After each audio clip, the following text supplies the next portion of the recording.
bertanya dalam ucapan dasar saya bajet tentang Sekolah Menengah Kota Kemuning 2, Sekolah Menengah Kebangsaan Kota Kemuning 2, Perdana Menteri telah mengumumkan ada 27 buah sekolah menengah baru, dan saya ingin bertanya sama ada ia termasuk Sekolah Menengah Kota Kemuning 2 ini yang sekarang ini sangat padat dengan murid-murid.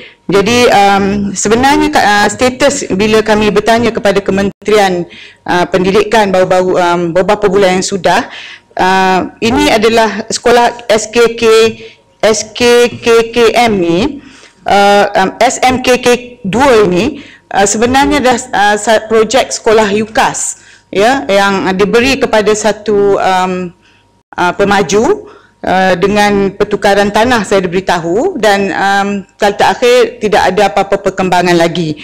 Jadi sekarang ni saya nak tanya sama ada sekolah ini termasuk di dalam senarai 27 ini.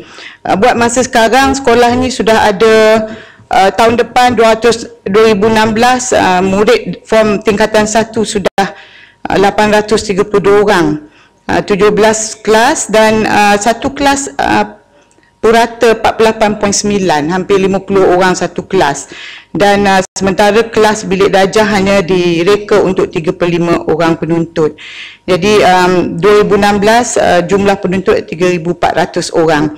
Jadi saya ingin mendengar jawapannya kali ini kerana rakyat saya ingin mendengar betul apakah mereka akan dapat sekolah ini pada tahun hadapan.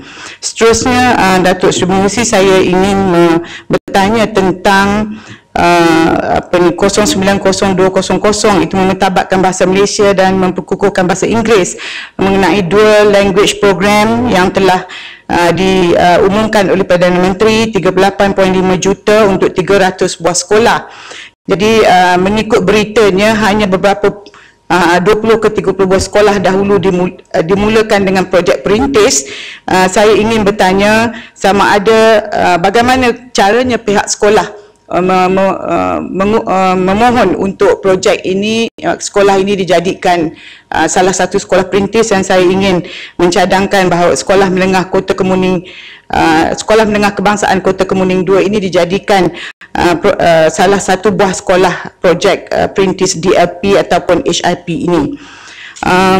Datuk Seri Pengerusi, saya ingin ke 05000 pengukuhan operasi pendidikan. Para guru minta menyampaikan keluhan yang kini semakin terbeban dengan sistem pemfailan dan tugas-tugas pengkeranian yang semakin bertambah di sekolah. Menteri Pendidikan yang lepas ada mencadangkan untuk menempatkan pembantu guru di sekolah, namun mekanismenya tidak begitu jelas, dan mereka ingin tahu bilakah program ini akan dilaksanakan. Seterusnya 090500 pembaikan bangunan, infrastruktur dan prasarana pendidikan.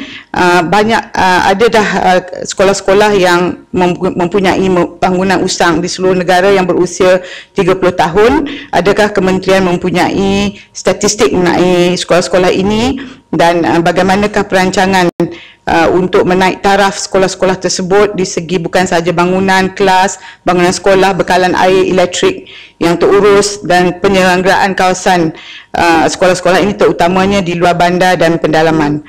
Seterusnya 090700 ialah mengenai penyelenggaraan genset, terutamanya bagi sekolah-sekolah pendalaman yang mendapat elektrik daripada generator.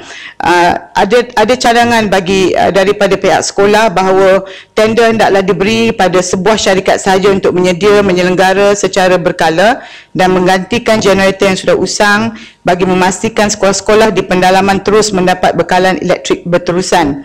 Begitu juga dengan penyelenggaraan telaga air, terutama telaga tiub 090800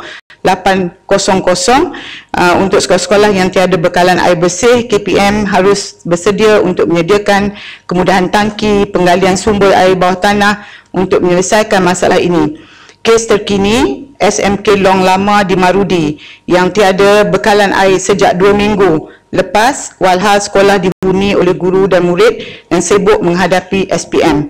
Ya, KPM harus memastikan infrastruktur asas sekolah-sekolah di Malaysia diselesaikan segera ke arah mewujudkan pembelajaran abad ke-21. 010300 pengurusan sumber manusia, ramai yang menyatakan tentang concern izin mereka tentang kebajikan para guru di segi penempatan, waktu mengajar maksima, pengajaran mengikut option bukan ikut suka hati guru besar atau pengetua. Seterusnya, kemudahan kuartus untuk guru di pendalaman, kemudahan allowance perumahan untuk guru luar dan dalam bandar harus dikaji semula ekoran kenaikan kos sara hidup. Penempatan guru seharusnya mengikut negeri kelahiran seperti yang mereka pinta, wajar diberi perhatian dan diselesaikan. Terdapat kes guru mengajar lebih 10 tahun masih belum dapat berpindah di tempat yang mereka pohon. Saya ingat setakat itu saja, Datuk Seri Mengurusi. Terima kasih.